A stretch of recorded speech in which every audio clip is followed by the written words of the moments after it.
All right. Hello and welcome to SNN. That stands for Street News Now. 6 Guys and You. We congregate and we do this every Thursday, 9 p.m. Eastern, and that's 8 p.m. Central and 6 p.m. Pacific Time. Make sure you go to our YouTube channel. The YouTube channel is SNN Street News Now. Make sure you subscribe. Make sure you like. And make sure you share because, sharing is what we do here around here. Also catch us on Facebook Live, Twitter, and Twitch. We are the masters of intellectual chaos.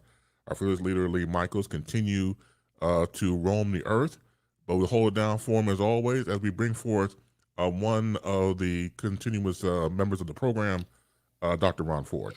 Good evening. Good evening. How you doing, sir? I'm still alive, sir. We can see that. That's great. Yes, sir. Absolutely. As we go forward. And once again, another gentleman who goes by Mike Love, but in recent times, he has many names. And of course, this name's been going on for the past few shows. Please put your hands together for 7. I can't. I'm holding my own ass. Well, that's great. We was backstage and they asked me to hold my ass. Yes. And he's doing a good job. I'm not used to holding my own ass, but I ain't gonna let it, especially a man, because it's an all-male crew. Y'all, I catch you by my ass, I'll shoot you. I'll shoot you. Yeah, don't worry about it. Your ass is safe. Thank you. You're welcome. I'm glad that you made. I'm gonna take my hands off my ass because you made me feel safer. That's great. About my ass. That's absolutely. That's how it's supposed to be. I'm glad you saw it that way because your ass belongs to you and nobody else. It felt that way. I was holding my own ass. Mm-hmm. And you know what? I wasn't gifted with a lot of what is that inside of your butt cheeks? What is that fluid? What is that? Is that like ass fat? I don't know. I don't know what that's called. I think somebody needs to look that up on the show. What is that called that's in your butt cheeks? Is that ass fat? Well, I bet you Buck knows. Yeah, Buck know everything. Yeah. Why don't we ask Dr. Ron because he is a doctor? Well, that is true. And he says, ask Dr. Ron. You know what? He should spell that ASS just for tonight. Ask Dr. Ron. That's genius. I'm gonna say it like this: whatever you got in your derriere is what you have in your derriere. How's that? Yeah. I think the optimum word is mine. Right. Yeah. Well, I was able to release my ass, so I feel better. So go ahead. It's a good thing that you enjoy your own ass. I love holding my own ass. You ever held your own ass? Seriously. I want everybody on the show to grab their ass right now. I'm sitting on it. I can't. I don't have enough spillage. You should never be afraid of your ass. I don't have enough spillage. And Mike, I'm really surprised. You're kind of thin. I'm surprised that you even have enough to grab. That's what I said earlier. I really don't. That's one of the things I think a lot of times women have been turned off is because I don't have a lot of ass. But it has nothing to do with the other body parts that I would project in a relationship. I can make up for the ass that I may not have. Do women actually even care about that? I know we care. I think cosmetically. Linda edit 3 minutes. He said it only took 3 minutes to go left.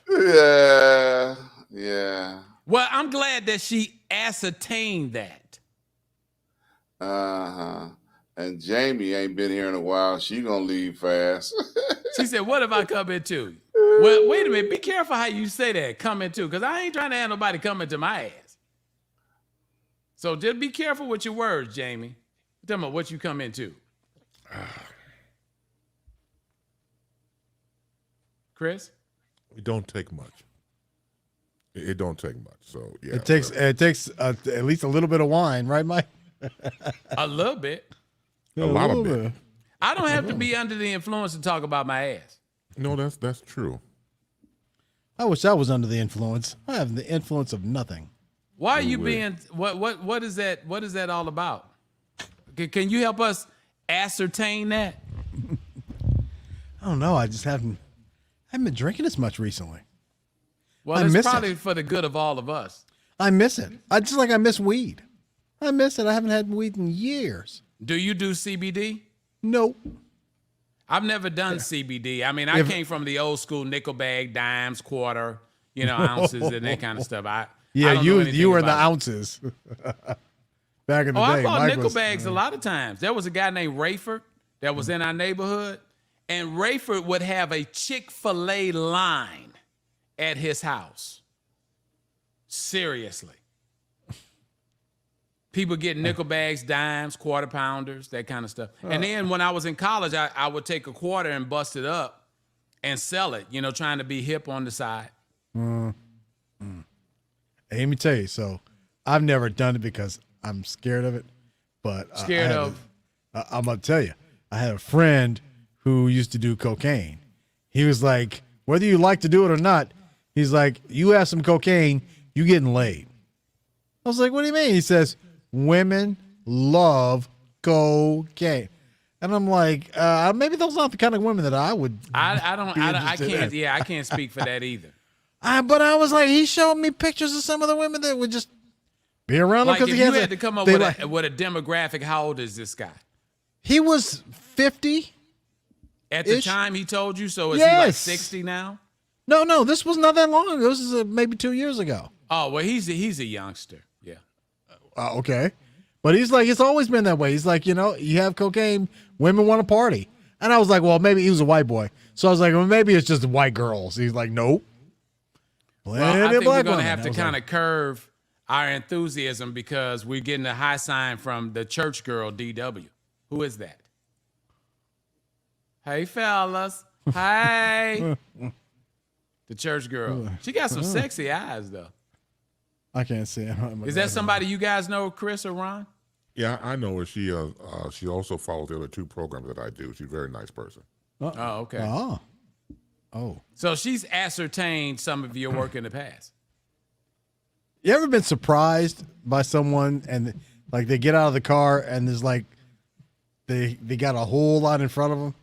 It's like, where What do you did mean when you those say come a whole from? lot in front of them? I A don't understand. whole lot of pointy heftiness in their chest. You talking about like a stomach or something? Big titties. Oh, okay. Woo. Are we allowed to say titties on this show? Absolutely. breasts? I think breast would be appropriate until the audience gets to know us a little bit better. Breasts. Breast is Mammary glands. yeah. Fun bags. Now, Dr. Ron, because you can ask him anything, he said we can say titty. Go right ahead. Titty is old school to me. I mean, I think that came when I hear the word titty, that sounds like somebody that was in my mother or my grandma. That's what they used to say back in the day, titty. And you know what's funny? You're not allowed to say that. Supposedly not allowed to say it on a broadcast radio station. You can't say titty? It's one of the 7 dirty words. Carlin's Wow. 7 dirty words, yeah. Which is just stupid. Really? Stupid, yeah. But anyway, so I discovered today that those things, the fun bags, can take a woman from mediocre to woo. The what bags? Fun bags. What's the fun bags? That's what the white girls call them. What 2 bags. called what? And the fun bags, the breasts. Oh, I didn't know what you were talking about. Okay. Yes, you did. I Yes, you did not. Yes, I wasn't didn't. talking about balls. But I didn't know what you were talking about because you kind of flipped it really quick. Did you know, Dr. Ron? No, I didn't know, Chris. You guys have never heard the words fun bags. I don't. So, date Chris, you white did. women, You knew so- what it was, Chris? It's a generational thing. Chris and I are Oh. closer in age. That's what it is. Maybe that's what it is. Okay. I think Chris paints in the white on his beard. Yeah, that's probably what it is. Or Chris been with more white girls than either one of you two. I'm not. Although I talking don't know, about Ron's that. probably I don't been know around about- with I a don't lot know of about them. what kind of women Chris is with. I don't know. Oh, Chris did. If Chris is, let me say something. Chris looks like if he is with women, they're very smart. That's interesting. Yeah, Chris, that would do be you care to comment? Chris. No, No he's care not to gonna comment. tell us. No comment. No, No, no he's not comment. going to tell us. No care to comment. Okay. No Well, he's the comment. moderator, so I'm going to be quiet and let him go ahead and continue the show. Go ahead. You please be quiet. Yeah, some things are left to be sealed. So yeah, so Why are you laughing? Yeah. So let us please continue. Once again, I thought you was gonna say let us pray. I'm like, okay. well, Maybe that's we do too need late. some prayer. That's too late for that. It's too late for prayer. It's never too late for prayer. Not where I sit. Dr. Ron, go ahead with your topic. Chris said, let us pray. Thank you, sir. I wanted to do a public service announcement on today. For men, specifically for men. All right. Men have a tendency to not take their health seriously. And one of the reasons why I felt compelled to touch on this today, in the last month, I've survived COVID, and on today, I had a procedure that is not very popular by men, but I endured. I've got a birthday coming up this month, probably about 8 more days, around the 12th. And I wanted to make sure going into 65 that to put it lightly, check the oil and kick the tires and make sure I can make it another 20 years. Without being surprised or broadsided or having something that's, going undetected or unaware. Check the oil. That was a good one. Yeah. I thought kick the tires, because I was wondering, was he talking about like kicking your balls or something? I wasn't sure. Yeah. So, during the pandemic, it was very common knowledge that in the Black community that there were more Blacks and Browns that passed away from the pandemic because we had undetected underlying conditions. Thank Is that you. fact? Yeah, that was fact, And then most Europeans say, oh, well, it ain't killing us as fast as it's killing them, so we ain't gonna take this thing seriously. Thank you, church lady. I appreciate that. So I think that, we perish for lack of knowledge, so we need to have ourselves checked out. I encourage every woman that has a man or a husband or a significant other to encourage them to get themselves checked out and to find out, go with them. Just don't take their word for it. If they have a problem, if they're recommended to have tests to find out what's going on, hold their hand sometimes, because that's what you might need to do. And one of the things that made this so significant and important to me, I got a phone call a couple of days ago, and it was from a distant relative, and they got a call. Their wife, the husband didn't come home right after work, which was out of character. And they called the police, and the police found his vehicle, and he was slumped over in the car. Oh, wow. And not foul play. His wife said that he had some type of condition that his doctor told him that he needed to come in and get checked out. Well, because he never followed through on his own health and what the doctors had recommended he do, he ain't here no more. So that to me sounded an alarm that we need to talk about this. We need to encourage our brothers to take serious control of what we know about ourselves and our health. We need to know. We definitely need to know. We can't assume that, oh, I'll be all right. I get on my son's case, and he's 30 years old. And I tell him all the time, I said, look, boy, don't take nothing for granted. And I'll make a lighthearted story out of this. He was walking around with athlete's feet. Okay. and he had been walking around with it for a couple of months. And I told him, I said, man, you can't play around with that stuff, man. You got to go to the doctor because, what if your toes start falling off?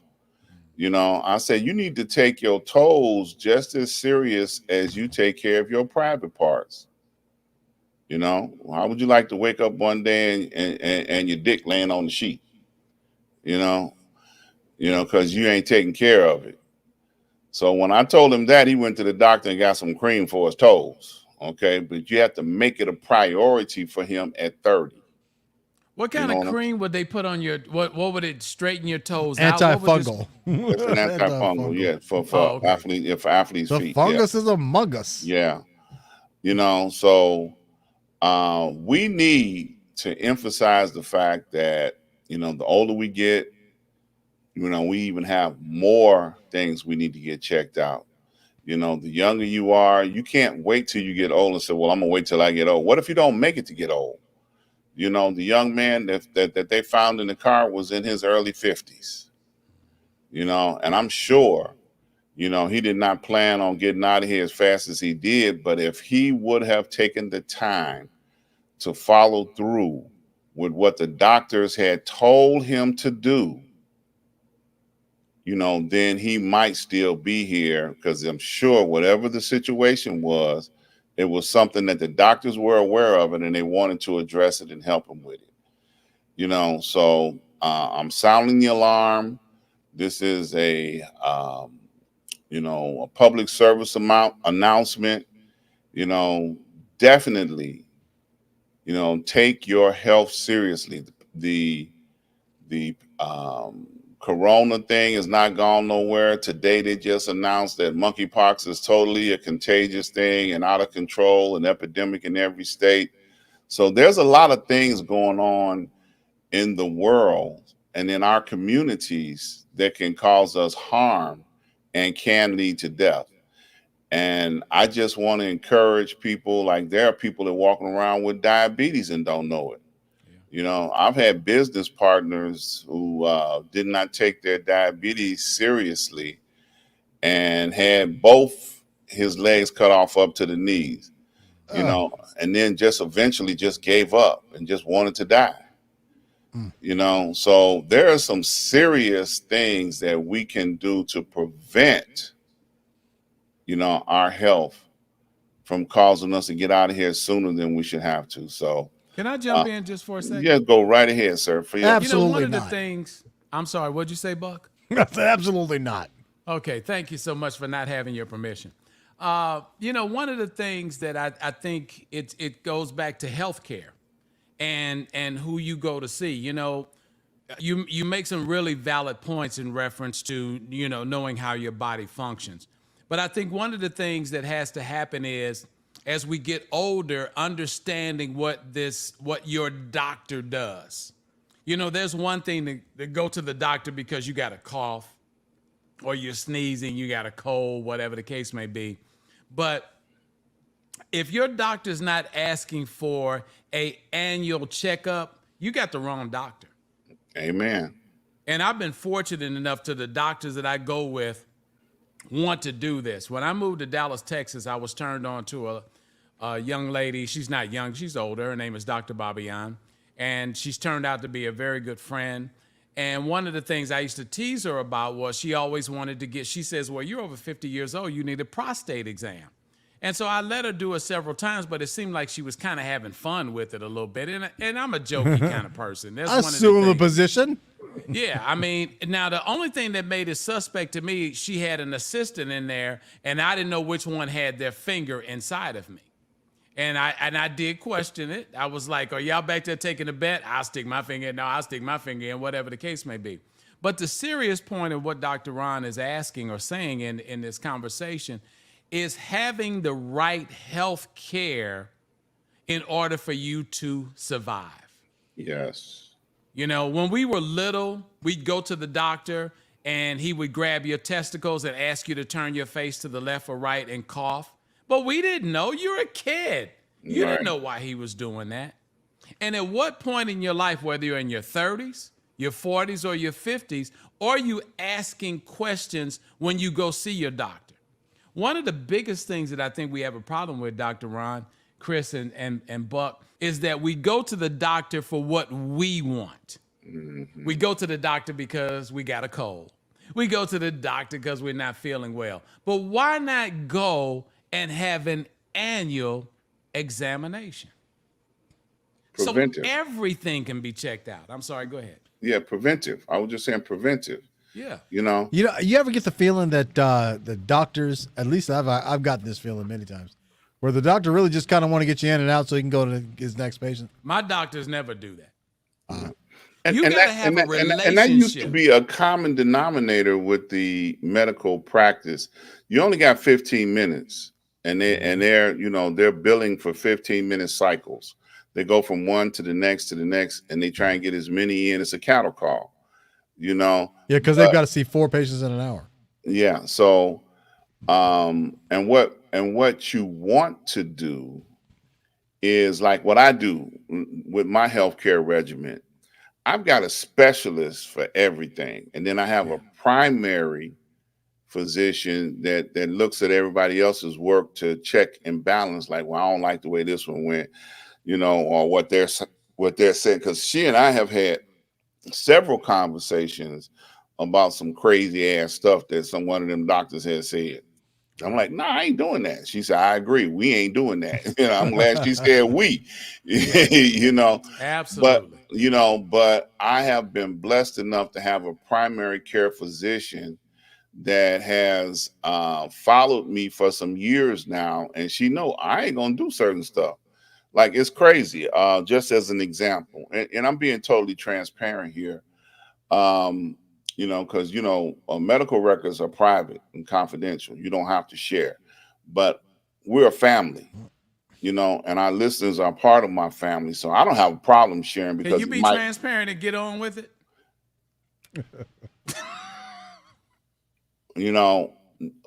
Our listeners are family to me. Okay. So I don't have a problem because it might help somebody. All right. Tell us one of the things that you were transparent about. I'm getting there. Okay. Slowly. We got a whole 2 hours, bro. Where you got to go? I have a cardiologist, and 4 or 5 years ago, my cardiologist was trying to put me on a cholesterol medicine because the electronic library that they look in says that a man my age at that, time in my life should be on this medicine. So I said, well, you argue with my primary doctor because she said she wasn't doing it. So I'm going to leave y'all to fight that out, because her rationale was that the medicine and the side effects that the cholesterol medicine presents to a man my age with my conditions causes more harm than by being on the medicine. So in other words, I might have, good cholesterol because it's preventative measure, but something else might go crazy. My liver, my kidneys might fail because of that medicine and the side effects that go along with it. So she and I agreed that I'm not doing it. And to this day, it has not been, a problem because I keep my cholesterol in perfect shape.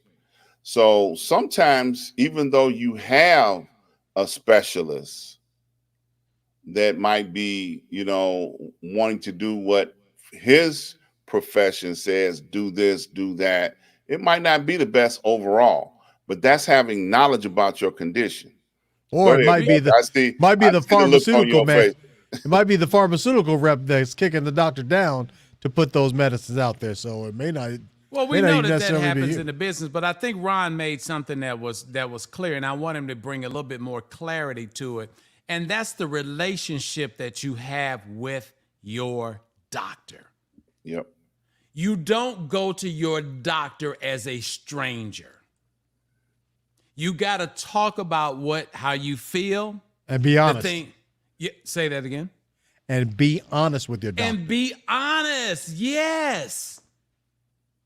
You know, I mean, we all joke around and play a lot around on this show, but the thing of it is, the reason I'm kind of prouding you a little bit, Ron, is because you said some things that are very important. It's the relationship you have with your doctor.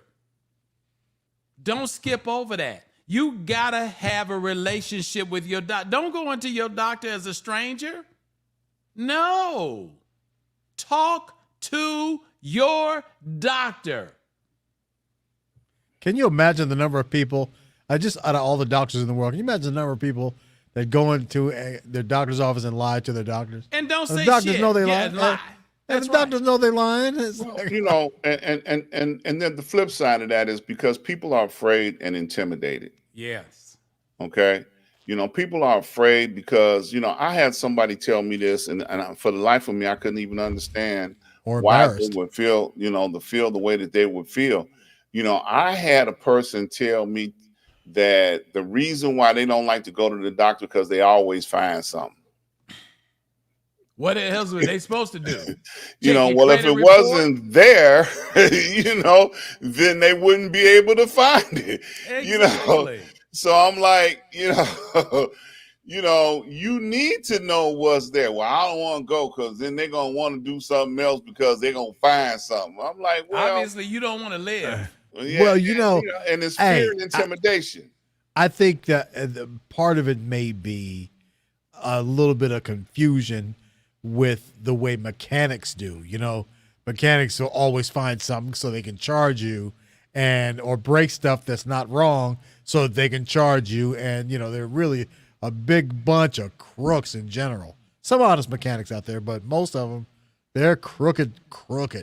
Whereas some people may be thinking the same thing about the doctor. Well, they always find something. They always just want to put me on some medicine. You're not a car. You can't just replace the parts that go bad.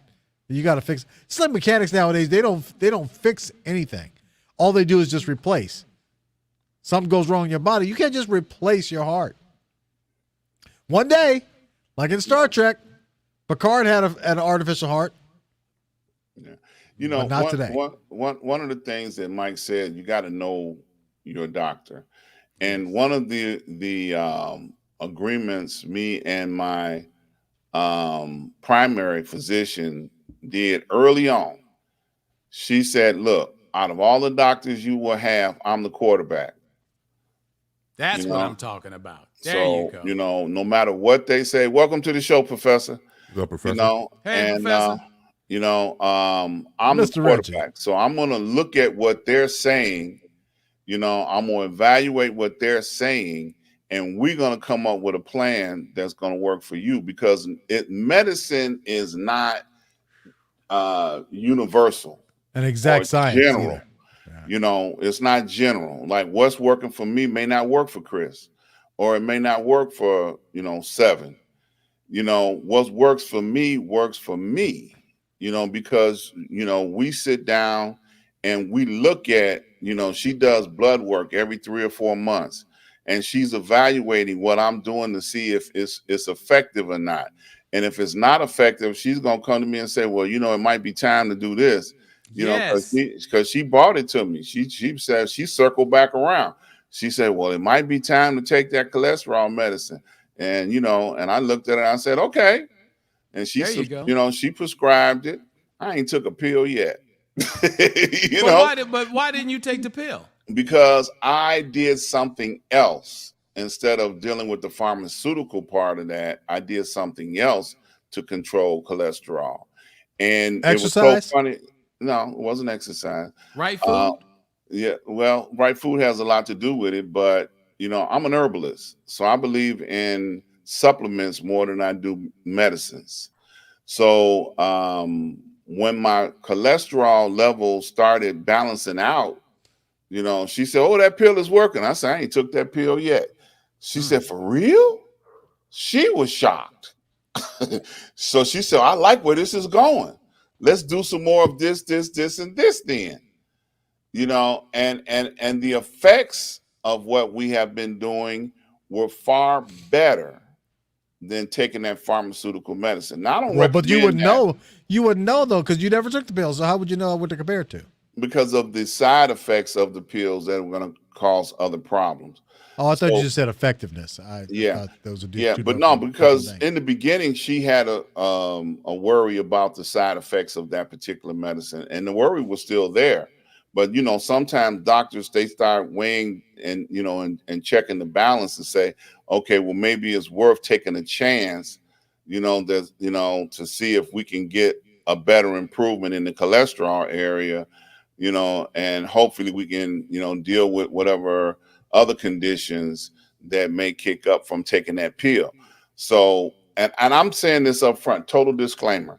I do not recommend anybody else to do what I have done, but you got to have a relationship with some medical practitioner in order to be able to know what will and won't work for you. Ron, that's what I want you to say it, and I want you to say that again.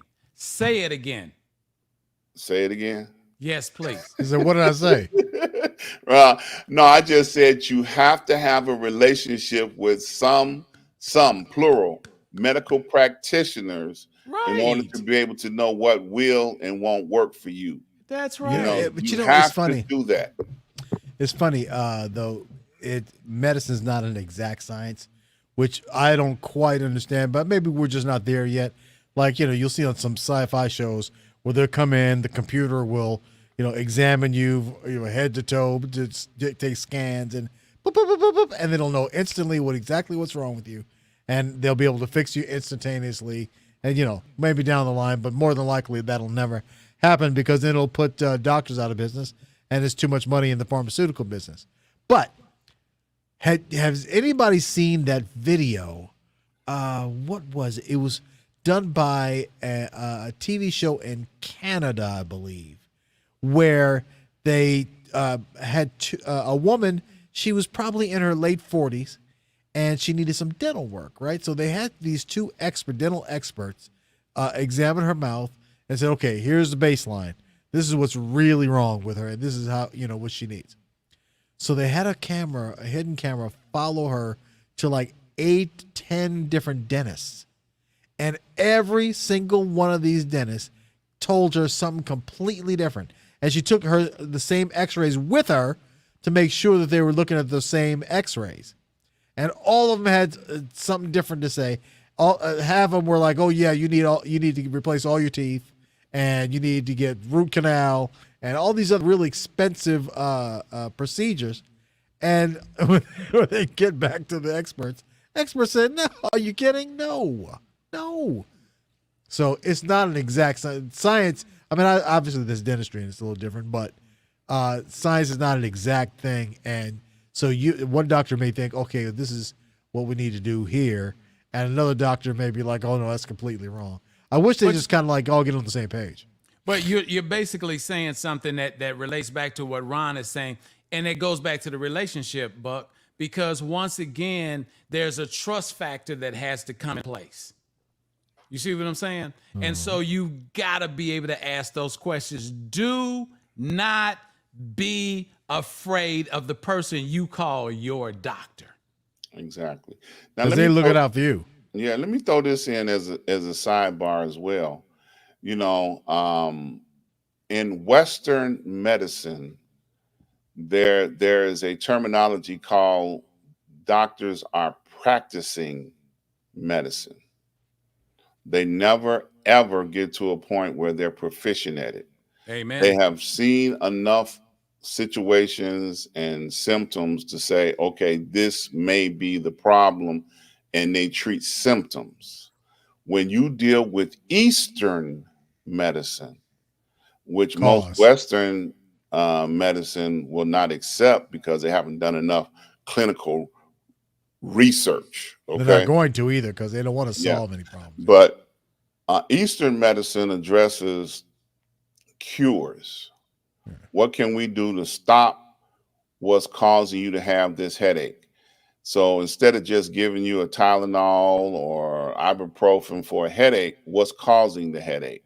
Why is your headache there? What in your body, what is the headache giving you a sign or a symptom of that's going wrong in your body that we need to address? instead of masking, what because your body will tell you what you need to know if you listen to it. Okay, just like in Buck's scenario, if you got a toothache, you need to go to a dentist. Come on. Okay, and that's like, okay, well, just don't keep taking pain medicine, and you might need to get a tooth pulled. Okay, so you got to address what the problem is in order to be able to get to the next level of health. And as quiet as it's kept, if you got enough rotten teeth in your mouth, that can kill you too. Absolutely. Yeah, Joe, they don't really try to cure diseases in Western culture. They try to treat them because it's more profitable. There's a saying, and you probably heard it before: a patient cured is a customer lost. And they say that, but there's only 20. There's only 20 known cures, isn't it? Or is there less than that? I'm not sure it's the exact number, but yeah, you look at, if a doctor gets the mindset he wants to put himself out of business, then people would not have that fear factor of dealing with doctors in medicine. Okay. I don't want a doctor that's just going to keep throwing medicine at me. I just don't want that. Yeah. I'm like, what are my alternatives? Right. What else can I approach? Come on, what else, brother. Come on, brother. Come on. Yeah. Let me tell you my approach. Okay. They have all these millions and millions of dollars of test equipment. And I want them to use all of that test equipment. Right. That's right. Tell me everything that this test equipment tells you that, it can find. And then I'm going to go treat myself. But the results have to be interpreted, though, too. Well, that's true. Okay. Because what they look at, like a radiologist and an MRI, I can read an MRI. If I look at an MRI and I can see compression around a disc or something like that, that explains my pain. So, you learn over time, the older you get, how to be able to evaluate. Some doctors don't look at the radiologist report. They look at the actual test chart images. Okay. Yeah. And when they look at the images, because I had a doctor, I told him, I said, man, your nurse told me that I got to have a special procedure in my back and I ain't feeling that. So he looked at the MRI, he looked at it and he said, oh man, that's just old age. Don't even worry about it. So he just told me something that made me feel real good, because this bro was talking about sticking some more stuff in a different part of my back. I'm like, oh, hell to the no. But that's what the relationships, Ron, are all about. Right. That's why you have to go to you have to have a relation. Don't go to your doctor because it's the annual thing to do. Have a relationship. Chris, find out from Professor Reggie Miles. Does he have a relationship with his doctor? Okay, I have a question. Okay, but survey. hold on, Chris is the moderator here, and he's bringing in Reggie. Where we at? I mean, we're talking about relationships with doctors, Reggie. He just said no, Mike. That's because he's a thug. No. We want the real answer. Well, I thought Chris was the moderator. Of course, I have a relationship with my doctor. I mean, I'm not as deep as Dr. Ron, but as the saying goes, to each his own. You do what you have to do to keep yourself here. Exactly. Whatever floats your boat. Because all of our bodies are different, and certain people react certain ways to certain, pharmaceuticals and all this old kind of stuff. If I had my choice to do something, and if I could afford it, I would go to Sweden for healthcare. I would go to Sweden for healthcare. I wouldn't deal with no American doctor. I would go to Sweden. It only costs $20 to go to the doctor over there. But hell, it's gonna cost you $1,200 to fly over there. Right. But like I said, I would go. My cousin has told me many times, and he's 90. Come on over here. Will they treat foreigners? I don't know what they do, but I don't know what they do. You might want to find that out before you go spend $1,200 getting over there. No, I didn't suggest that. I didn't suggest that at all. But if I could do that, I would go. I mean, their healthcare in that country is better. You know, Buck, you said it 15,000 times, and I've listened to you say Canada. Damn that right. that it's all about money here. Okay. Oh yeah. The object here is to keep you sick. I mean, that's it. So I mean, I heard that. So I need to find a place where they dealing with the quality of doctors. It's so many books, it's so much information out here. This is a capitalistic society. Amen. You understand? And so, self-help books, herbalists, all types of things out here, and it's all based on this person coming up with an idea, and then they want to get this money. They want to get themselves marketed, and then they gonna want to find people to buy their product, and it just goes on and on and on and on. So, but you need to have a relationship with your doctor. Now, do I trust everything here in this country? No, I don't. I'm here, but I can't do anything about it. So I have to, apply the wisdom that, that God facilitated with me and do my own research. Like Dr. Ron suggests, I go back into it and do the checks and balances. And if I got enough of that French girl Monet, I will invest in other doctors and things like that. But, in America, you got to have cash to do all those things. You got to have good insurance. Or insurance. Yeah. You got to have good insurances to do all those things, so it like I said, to each his own. Float, whatever floats your boat, whatever you can do to keep yourself here is a great thing. Father Time is undefeated. Let me jump in and say the following. And listening to everybody on the panel, going back to what Dr. Ron and Seven said about relationship with your doctor is very important. Having specialists is also vital and very important, and it's very key. Me personally, I didn't like doctors. To hell with them. For a long time, I did not go to the doctor, but you have to listen to your body.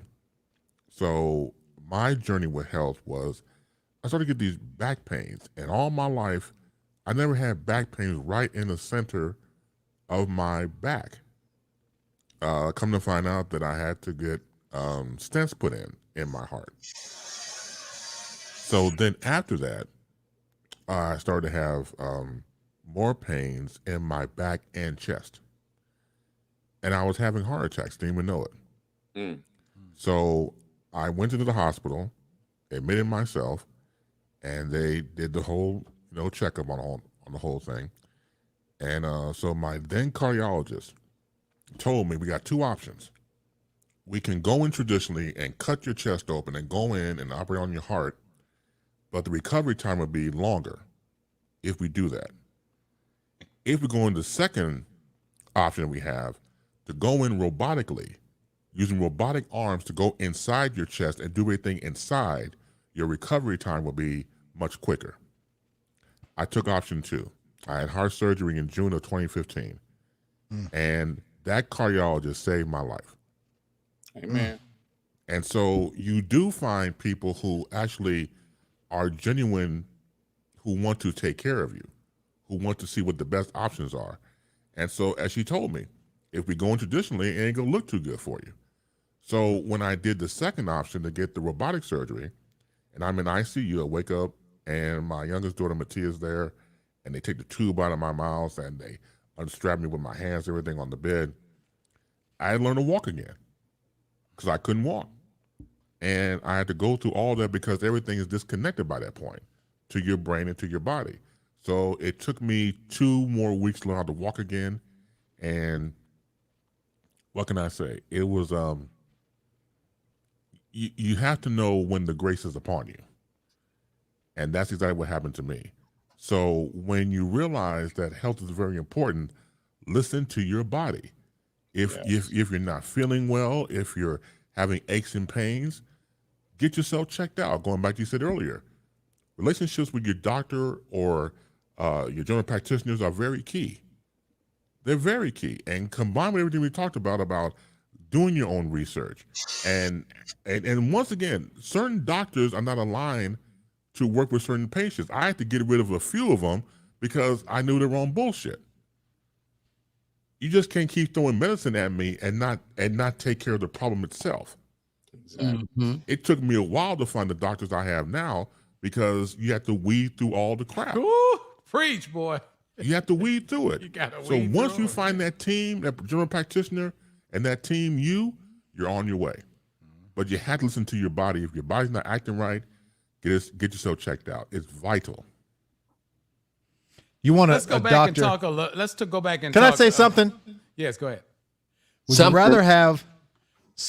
rather have a young doctor that is enthusiastic and wants to try, everything, explore every option, has kind of an open mind about all the different things that could be wrong or whatever? Or would you rather have an older doctor that's seen more things that, oh yeah, I know what that is. I've seen it 1,000 times and boom, it's this. You know me Hey, personally. Buck, right I've before had we go both. into that, let me ahead. just say this right quick because I want to address something that he kind of went over really quick when Chris was talking about the stents, because I had 2 stents put in 2001.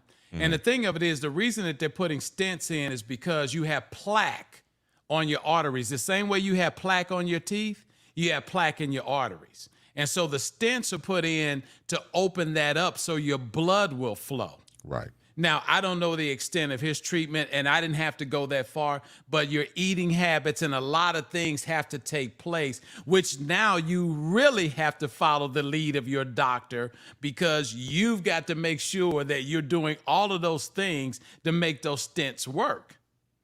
So it's not just the fact that he went from a common procedure to a robotic procedure and everything was okay. There are a lot of things that are in there because the moment that they start talking about stents, that means you have clogged arteries, which means you've been eating a lot of bad food. Man, I y'all tell people- scaring me to death with this. No, but it's serious business. Because I tell people all the time, see, I've never had the Popeyes chicken sandwich. I don't give a damn if they give away Whoppers for $1 a piece and you can buy 5 of them at a time.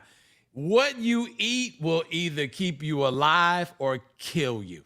And all of us, including on this show, this panel, and people out here, we eat a lot of shit because it's convenient, but it's the death of you. And you've got to make these combinations between what he said and analysis of what he needed, because the most important part of that situation was the stent said he had clogged arteries. And I just wanted to make sure that people were clear on that. So Buck, go ahead. I didn't mean to interrupt. I already said it. Or what'd you say? Would you rather have a young doctor or an old doctor? Yeah, I answered that. I've had both. In the team of doctors around me, Me too. you have various doctors from various ages. So to me, it's the best of all worlds. We're going to experiment with certain things. Let me check it out, and I'll give you a yes or no. With older doctors, you have that wisdom and experience. So to have all that as a part of your team, for me personally, it's worked out great. Which one was worked out for you, the young or the old? Both. Oh, okay. I'm not. I try not to pick and choose. I try not to pick and choose. All I want is the person that's gonna, keep me alive. Gonna give me the information that's gonna keep me alive. He could be 170, or he could be 35. It just doesn't make any difference to me about what the age is, because if I get to thinking about what the thing is, I'll start building up inherent biases and all that old crazy kind of stuff when all I want to do is stay alive. So all I want to do is stay alive. So I'll listen to them both. I'll listen to them both. And then Jerry says some of the doctors that he knows are not the brightest people in the world. And then, then I'll make the decision, myself after I get stuff, in one hand and the other. Once I get stuff, and then I'll look at what I got, and then I'll, apply what I have. Then if I have to get another opinion, I get another opinion. That's why the option is always, we always told, get a second opinion. And then so if you're going to have a second opinion, you might as well double that too if you want to stay on the fence. So you're trying to choose whether some cat is young or old, get a second opinion from an old dude and get a second opinion from the young dude. All it's gonna do is cost you more money, So you do whatever floats your boat. But can you put a value on information that can keep you alive? I mean, not really, but we talking about who's giving it to you. Yeah. We're talking about an old dude or a young dude with something that was never into my mind. All I want is the cat that's gonna save me. And then the second opinion could be from,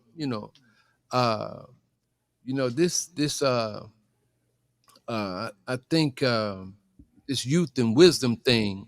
I mean, this youth thing, we gotta start running from that. We have to start running from that and embrace everybody, regardless of where they're standing in. Young doctors got great ideas, and old doctors got great experiences. And so we got to stop making those comparisons. That's just my opinion on that, and just try to stay alive. Because the dude that the guy that solved the blue baby syndrome, right? At what's the school in Baltimore? Well, I'll think of it later, but he was an old doctor, but he had a young lab technician that built the stuff. So I don't want to get into that. I don't want to get into that anymore. I just want to get the ideas that's going to keep us alive. See, one of the things that we're missing, culturally, are the things that, I mean, what about this? How come the pygmies been doing their thing for 5,000 years and they live a long time? Why aren't we studying what they do, what they eat, and all this? See, all of that stuff was taken from us.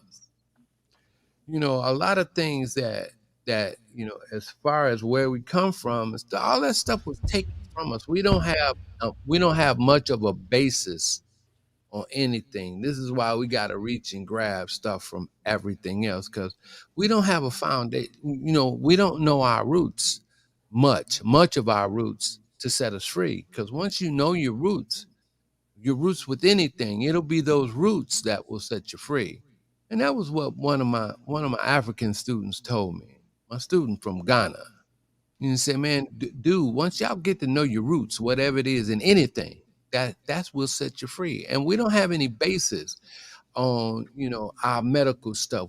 What do they do in South Africa to make their longevity? What do they do on East Africa? What do they do in Middle Africa? What do we have? Do we have a registry of like remedies and stuff, or do we have that?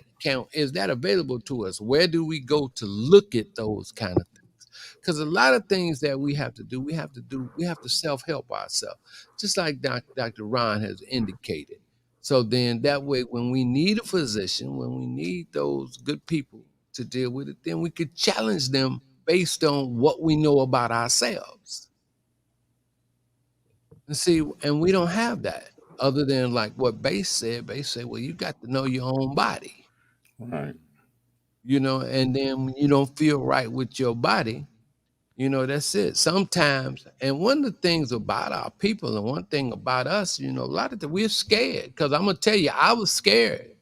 I was really scared, man. I've been scared quite a long time to find out what's up with me.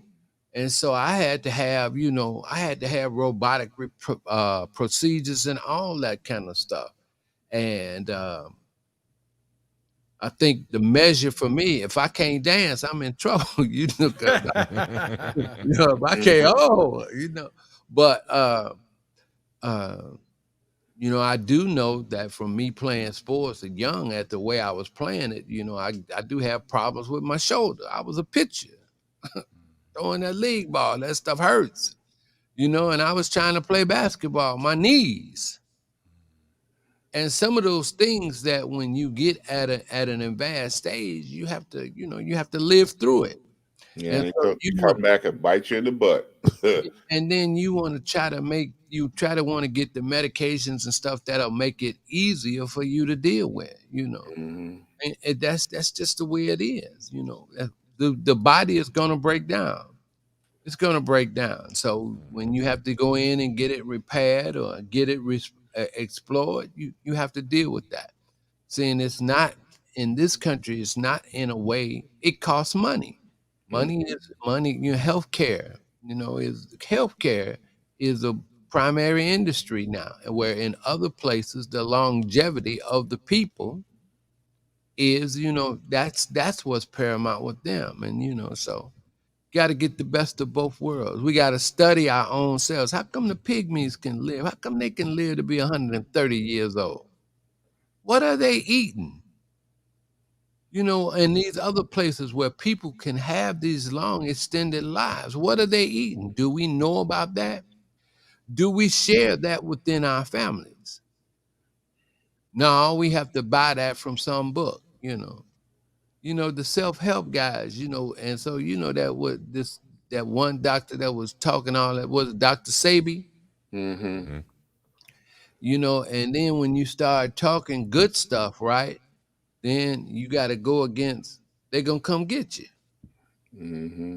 So how do we get out of it? Well, we got to help ourselves, Yeah. and we got to help ourselves. which is the whole point of the public service announcement, is to encourage men, you know, to not be afraid, go forth and choose life.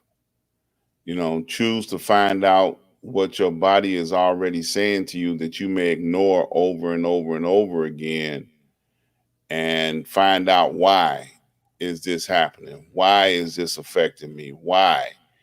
You know, so I just want to encourage men to do what they have to do to find out what's going on with them. Amen. You know, Dr. Ron, and I wanted to kind of like hit on this too. I think we need to redefine what rite of passage is. Mm-hmm.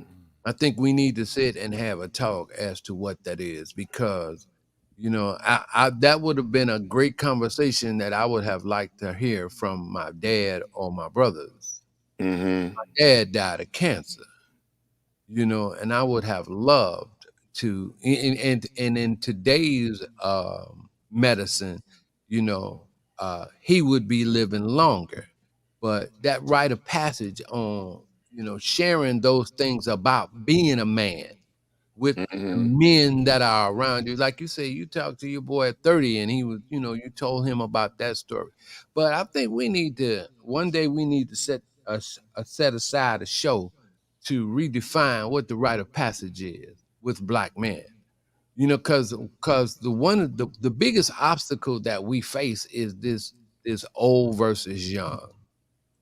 And the one thing that I see, that I really remember, is that when I was becoming, you know, coming into manhood, my brothers and the older cats, they pulled me in. They would say, well, yo, Reg, this is this, that, and other. But it seems like that doesn't happen anymore. It's true. You having a problem talking. Why are we having a problem talking with our younger men? Why do we do that? What happened? Well, one of the things is some of the young guys, you know, in doing what they do, however it is, they can make more money than you ever made. You know, so you know, and then you get disrespected and all this old kind of stuff. So redefining what that rite of passage is, just so we can help the younger guys behind us to continue that, because that's what happens to bring about strong legacies. You know, it's strong legacies. If once the rite of passage stops, you know, among Black men, man, we're subject to anything. And so we got to get that. We got to get that back. We got to focus on that, what that rite of passage means. Professor, let me interrupt and say this. You make some real valid points, but I think at some point when women are left to raise men, it creates this question that you ask, because there are situations where men kind of step aside of the responsibility of raising men because they're only stuck to that passage or that position through a court order. The woman immediately takes possession of that son when that man leaves. Sometimes she's open and sometimes she's not. I can't speak for all women. I can't speak for all men. But when you talk about the rite of passage, that's why slavery is so criminal. Because we can't just start here. We have to go back to the part where we lost all of that relationship in family was destroyed in slavery.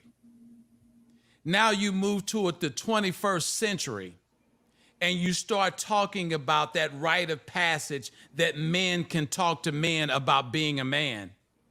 But that man is not around to talk to that man. And the only person he can talk to his mama is his grandmama. And she can only give what she knows because she has not been raised as a man. Lisa London says it takes a man to teach a man to be a man. That's not a woman's responsibility. I take my hat off to women who have to raise families and there's no man around. I'm not. My ex-wife raised my kids for a very, I won't say a large percentage of the time, but see, after time passes by, your children levitate to the mother because they don't see you on a regular basis. They can come see you, they can spend time with you, they can talk to you. But how do they get that opportunity when they live with the mother?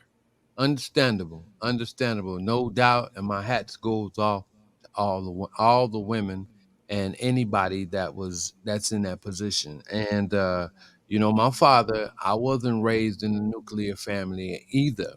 Okay, but I still was able to achieve and feel the rite of passage. I was able to get that because one thing we can't forget also, and that we have to live within ourselves, is it takes a village. Absolutely. It takes a village. We can never ignore that. And sometimes when relationships fall apart, and things do fall apart. Chinua Achebe wrote that book, great African writer. We have to then have supplements. And the supplement for me was my granddad. And then because the granddad was held so high within my family structure, my brothers, my uncle, all of them cleaved to that leadership. Even though my father was gone, I still got to feel what it was like, to be a man. Okay. And so as far as the structure of our people is concerned, that's where some of our focus has to be as well, because we know relationships gonna break up. We know that, Jack. We know that, because brothers gonna mess up and cause this woman to do stuff, and this woman gonna mess up, and it's gonna be like that. But at all costs, the well-being of that child, that's what the village has to look out for, because in order to sustain the people, it comes from the children. It's gonna have to come from the children. But it can't just be a village of women. Oh, well, absolutely. I mean, absolutely. Even that battle, even that gender battle that we face as a man, with that sexist battle where all the time, every time we're looking around comparing what women do with men and all this kind of stuff, let's be two human beings trying to bring forward another human being. There are certain limitations. Now, I got to try to raise a girl, okay? I got to try to help with this girl. So I have not been a woman 1 second in my life. So, I have to deal with my sister, my nieces, everybody, Morgan's people, Mama Morgan's friends at her church, the people at her church. I have to call on this village. I have to call on this village to help me to deal with this young woman. You know, and my one thing is, and I know Base knows this all too well. You know, you got to call, but we got to set that up, even with the rite of passage for the women. Women need that as well. The whole concept and the whole idea of rite of passage, we got to bring that down to our people, because we so busy quick to run off and do and be stuff by ourselves. You know, you can never do nothing when a hand is like this. You can never do nothing. When you try to push this through any obstacle, you're going to break every finger and the thumb. But when it's like this, something happens. How do we get to be like this? Remember that symbol we used to have back in the day? Right on, Black Power. Right You know, on. remember that? How do we get this? How do we get this? Because we can knock stuff out with this. How do we get this? We can't get it when every idea, well, you could be this, you could be that. If you don't come together with it, you understand? If you don't come together with it, we're subject to the whims and to the influences of people who want to use and abuse us. Dr. John Henry Clark said, the black man has no friends. He has never had any friends. Everybody that's been around us, and all they've ever tried to do to us was use us. Dr. John Henry Clark. So, you know, and we got to go over slavery. We got to go through that pain and torture of what that did to us. And we got to find those remnants that will get us together to make us want to come together. We got to find those magnets that'll bring together those broken pieces so we can become one pipeline or whatever. But we got to do it. It may not ever be done.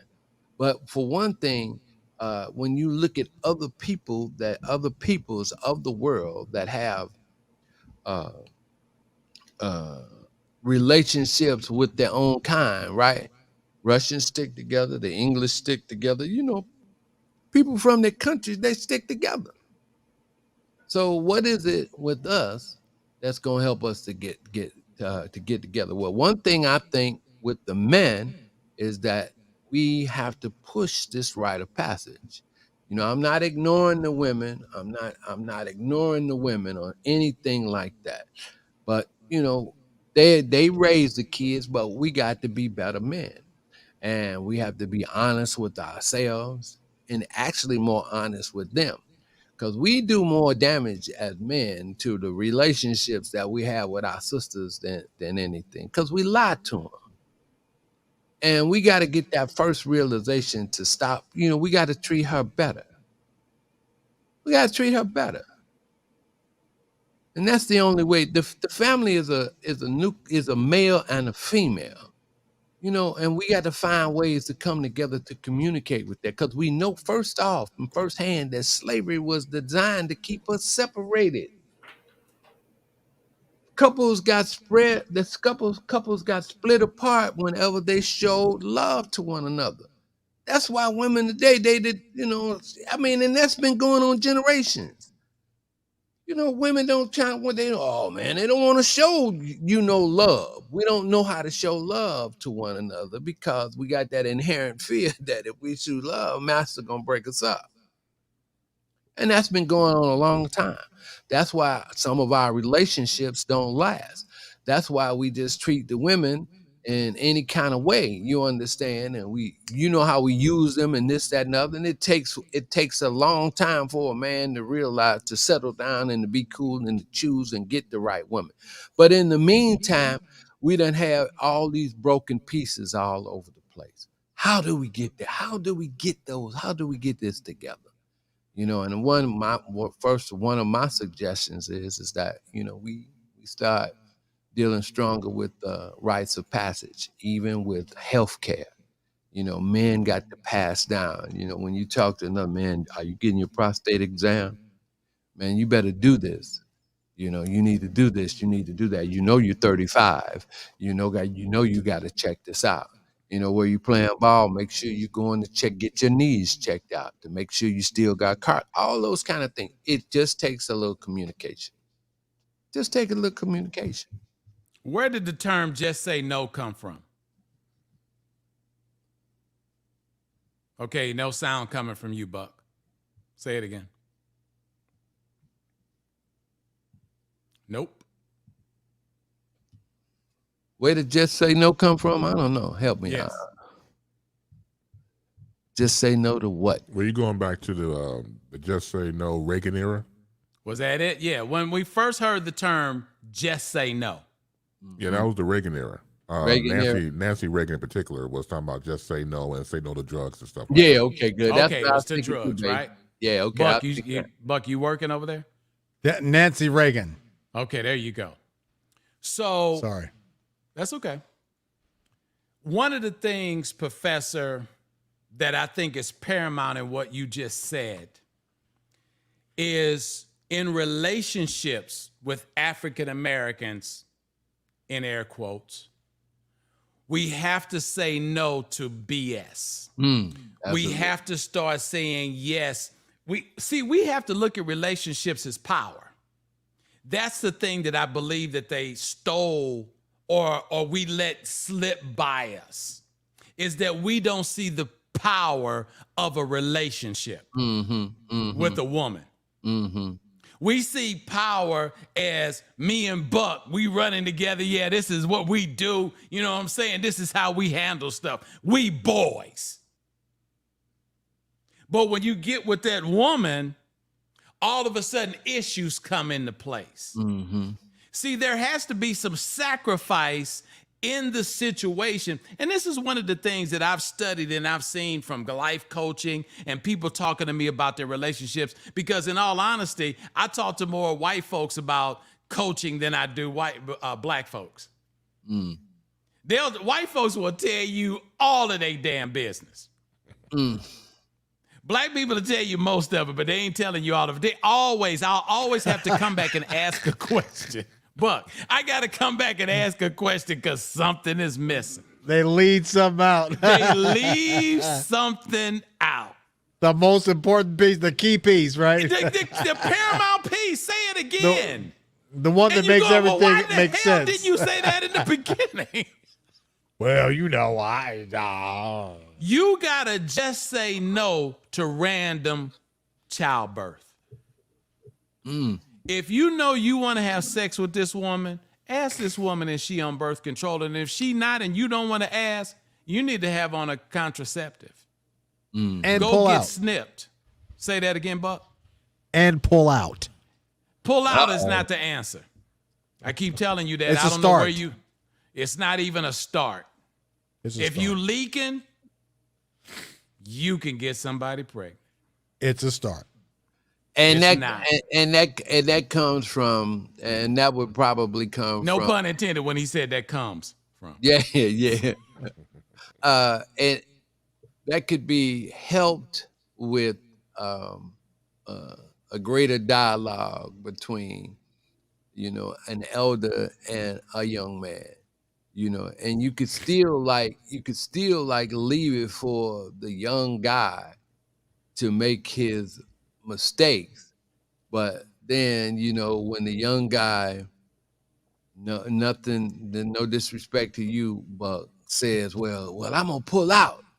And then since, I did try to do the pulling out early and that's how you got here, then I could make a I told your mom I was gonna pull out, but it was pretty good. Yeah, see, she held me in with her legs. Yeah. She got strong Explain that legs. to your son, Buck. She kept her legs behind me. I was really trying to come out. Hey, I had a girl do that. Matter of fact, when we were in New York. Yeah, so, but as long as we able to put those warning signs like that came on the side pack of a cigarette, on the cigarettes. From the Surgeon General. Yeah.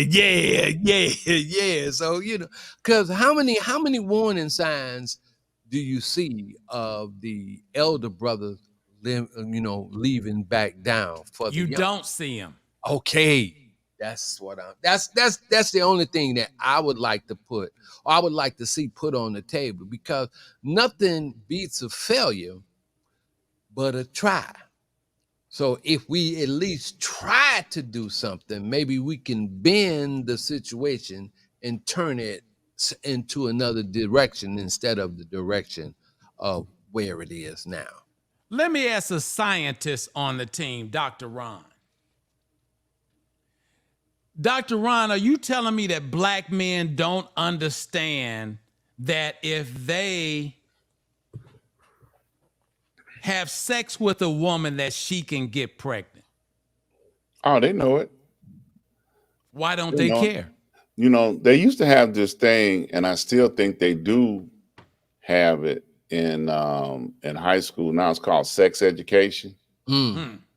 Okay, so it was part of the educational process. Now they got rid of music, they got rid of sports, but sex education is still there. So they know, but most young people, be it male and female, are reckless. Mm. You know, they're And hard-headed. Yeah, you know, and you know, condoms, you know, no matter how much a parent preaches, you know, if you in my house, you're gonna wear a condom, you know, it doesn't sink in. Excuse me, I don't mean to interrupt, but this person showed up, and here's our fearless leader. Have not seen him in a while. Lee Michaels. Wow. What's up, Lee? Look at that, hey, Lee. Speaking of condoms.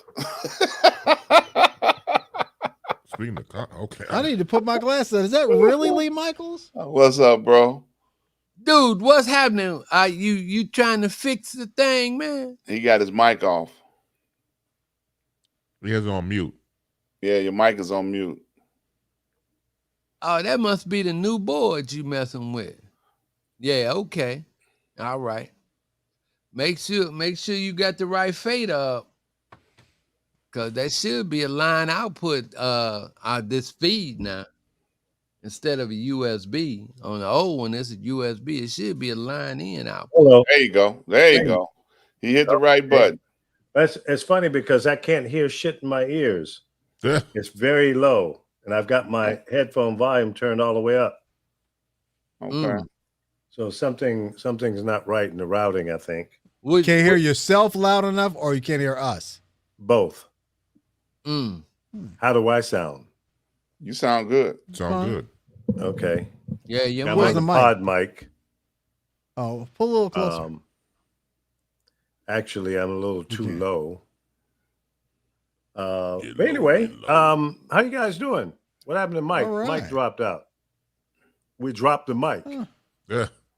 Drop the What's 7 up, today. Chris? What's up, sir? How you doing, man? I'm hanging in there, man. It's good to see you guys, and it's been a while. What? It's been 5 weeks or so since I've been on here. 5 months, maybe. At least that much. It's been a minute. What's up, Dr. Reggie? Man, holding on, man. I saw that picture of you with all them other great Chicago broadcasts. I saw that picture. Yeah, that goes back a few years when that picture was taken. That was that's a classic, isn't it? Yes, sir. Mm-hmm. Yes, Bucky sir. Buck. Hey, how's your new yacht? I don't know. I don't have it yet. I'm really He said, upset "I about gotta-" this board here because it's not working right. Something's not set properly, I guess. So you didn't do the configuration. You should have put the old one with the new one, and then just put in the same configuration. Because the only thing that you probably changing is the inputs. Well, yeah, I see my mic level coming in on mic channel 1. That seemed to be set. But it's a headphone playback. Now on the older, the original podcast Procaster, it had a earphone jack right on the front. It's not there no more. No, Oh, it's just a 4 in the back of the machine. So I had to run out and get an adapter. Oh, you kidding? And I'm wondering if the adapter is not doing what it's supposed to do. Oh, so you mean to tell me you gotta have a 1/4 inch in the back, Lee? Yes. Oh, Okay. man. I just jiggled the 1/4 inch in the back, and that seemed to have given me some level now. I can hear you. Oh good. man. Nice. Yeah. Yeah. Okay. My setup here. Okay. That's a little better. Oh, so is this the new mansion? No, man, I'm mansion. No, this is a hotel room. Oh, okay. I was thinking it looked like Beverly I'm Hills. in transition here. We're still looking for a place here in LA. So it looked like Beverly Hills. I was just thinking. No. We're in it's called a Town Place by Marriott. It's kind of like an extended stay kind of setup, you know, with the kitchen for rich and all people. that stuff. I'm sure you ain't staying in no real extended stay. No. With the cheap beds. It doesn't matter. Real thin. In LA, the extended stay places are not cheap. Probably not. Yeah. Everything is you can't find a 500 square foot 1-bedroom apartment for less than $3,000. What? Yeah. This place is out of control. And radio stations still only want to pay you $60,000. Yeah, right. Good luck with that shit. That's the way San Francisco is. Oh, but hey, you know, sure, you can come on home. I know. Come on home. Oh yeah, but you know they're gonna. It's like working in Florida. They pay you in sunshine. Sunshine. Yeah. For sure. Yep. That's why I never worked radio. Sunshine and hookers. Right. Uh-oh. I don't know about the hookers, but okay. Uh-oh. I'll take your word for it. I'm just saying, I've never worked in Florida. No, I never did radio down there. I've wanted to. Listen, one time I almost took a job with Michael Baisden. And I was like, okay, I got to deal with Michael Baisden, but it's Florida. Oh, it's Miami. Yeah. I was ready to go. But you didn't. And then, no, the station here at V103 called me up and said, hey, want to come up and do imaging for us? I was like, oh, you saved me from Michael Baisden, but you ruined Miami. Not quite the same. You know, I always wanted to work at Power 96, but they would never hire me because I'm not Cuban. They only hire Latinos. That's called discrimination. Oh, yeah, they rightfully did it, too, because they're like, the whole market's is Spanish-speaking. You don't speak Spanish. Like, well, you guys don't either.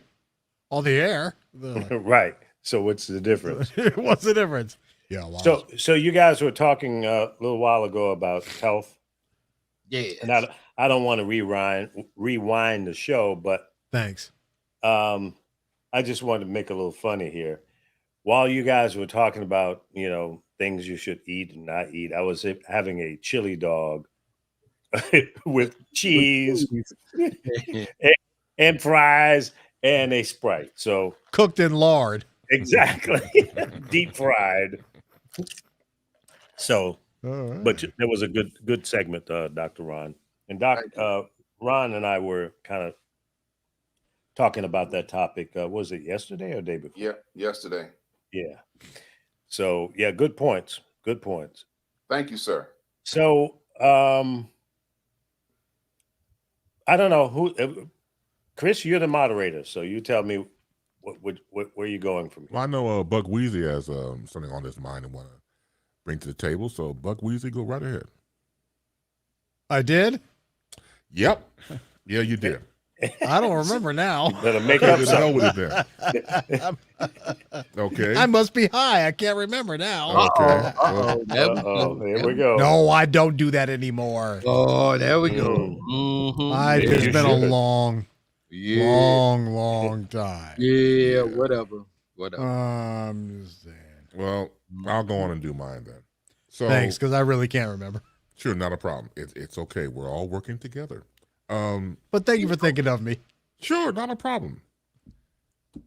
So I was saying earlier in the week that we're losing our legends and our giants are being called home. So you think about people like Nichelle Nichols, for example, Mary Alice, the actor, Vin Scully, the great Dodgers broadcaster, even before all that, actor Paul Sorvino. And also got to throw in the life and legacy of Bill Russell.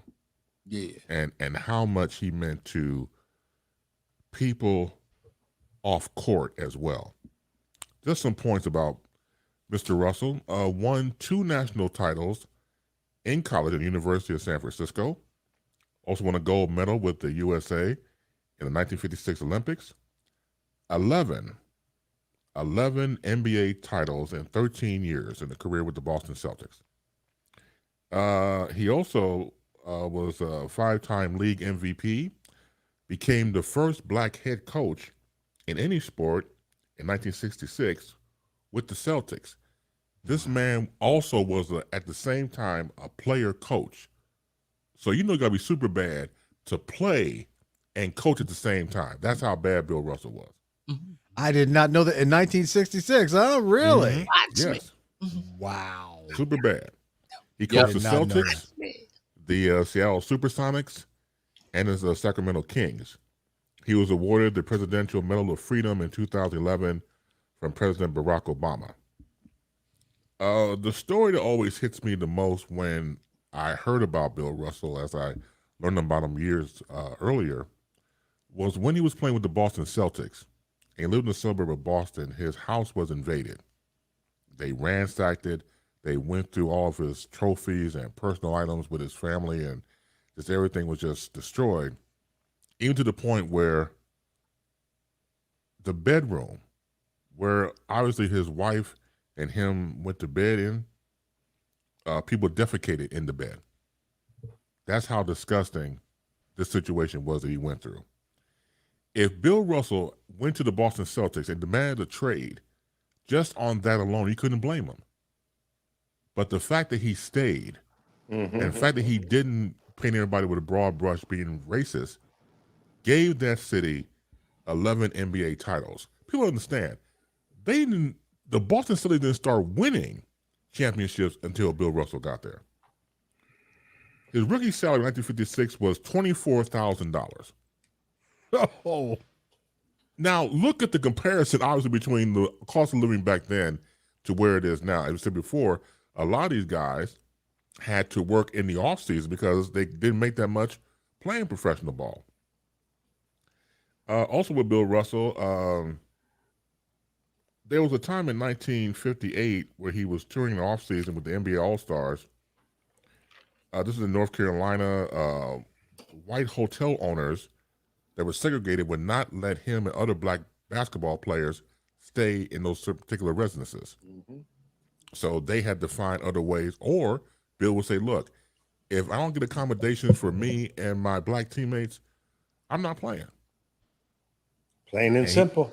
And he made those statements. And a lot of his, players that were non-white, that were non-black, like Bob Cousy, would stand with him and say, you know what, if we can't all be together and reside at a hotel, we're not going to play.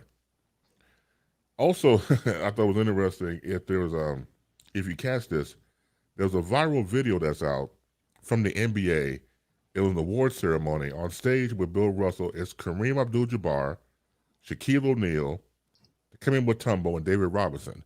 And he points to each one of them and says to all of them, I would kick your ass.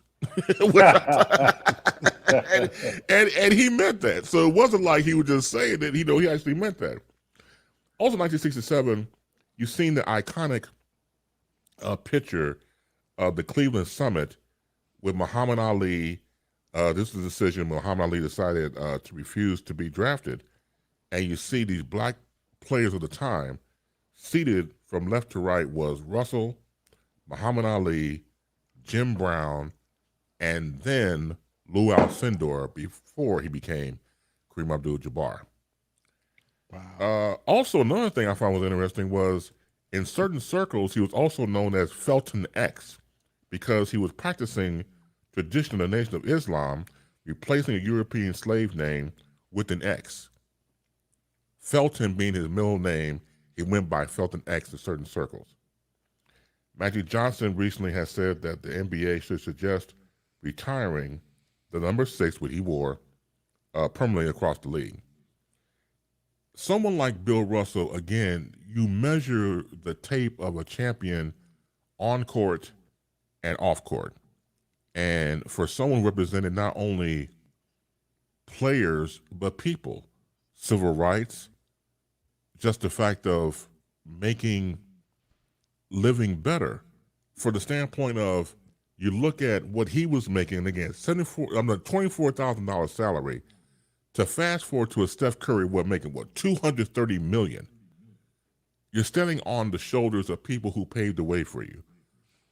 So someone like a Bill Russell is the epitome of championship, not only on court, but off court. The man obviously is missed. Those are the kind of guys that, I guess I found the reverb, huh? Yeah. Oh, boy. I got to get mine now. Yeah, make my verb a reverb, right? Yeah. WLS. Some people do anything to get to enhance their voice. Yeah. Oh, all right. Oh, let me see. Wait, they got the reverb. That's that WLS sound. That's what it is. That's right. It is. Yeah. Oh, you know what? Big BLS 89. used to do that too. I used to hate that had reverb. it. I'm like, They I had never heard reverb. on Ellis. Yeah. I hated that. Yeah, it was I a never home, W. and it was a home reverb too. So if you talk too loud, it would distort on the air Oh, no. every night. That's when It we happened were to me there? every night. No, it wasn't there when I was there. Yeah, when I was, I they had don't taken it off remember by that, then. Buck. They had that idiot engineer. I Don't forgot say the guy's Mr. name. Antoine's name on the Yes. Oh, I did not say his name. Idiot engineer. Oh my goodness, a home reverb from the 70s. Wow. It was like I The don't first thing in the remember that, chain. Buck. I'm sorry. You don't remember me complaining about distorting every time I talk too loud, and them telling me, "Oh, shut up! You don't know how to use the microphone." Oh. I remember you complaining about several things, but because of the lot, love I had for you, I did that. you know, the biggest I did that. problem, the biggest problem was they knew that he could do anything he wanted, and I wasn't going to do anything about it. And he knew it. Okay? Did you I? know, when you have a love for somebody that's like your son or your brother, and you know you could do whatever you want to do. And I'm not going to say anything because I love him too much. And I still love Oh, him you that said way something. You today. just didn't fire me. I wasn't going to fire you. You never had to worry about that. Never. Right. Oh, I got fired eventually. Yeah, but not by yeah. me. No, it was. You fired yourself. No, they decided they were gonna go older, and it's like, oh, he sounds too young. Fire him. I was Oh. like, me? Lee, I would have him and Kid Capri on, and I would have to stop off the Harlem River Drive and call in. And neither one of them said they heard any cursing in the mixtape records that they would play. The mix show would come on. Now, all the songs that were being played between 6 and 10, I was putting those songs in. But when Kid Edited, Capri would come on and do his mixes, and then he'd say, I didn't have time to do it today, or whatever the case may be, nobody heard that profanity. And it was only to protect the station's license. I mean, we didn't want to take away the integrity of the songs, because one of the things that you had to give New York in reference to where hip hop lived, and that was a hell of a moniker that 97 really came up with, it's where it was the birth. And what they were, and Buck can attest to this, what the hip hop artists were bringing to the table in New York was really the streets. It was the real deal. And they weren't just dealing black against white. They were black against the world. You know, because you had everybody lived in New York. Every race on the planet lived somewhere from Brooklyn Heights to Uptown in New York. And Buck will tell you, we had a wonderful time with it because we knew everybody, every niece, creed, color. I mean, it was rainbow.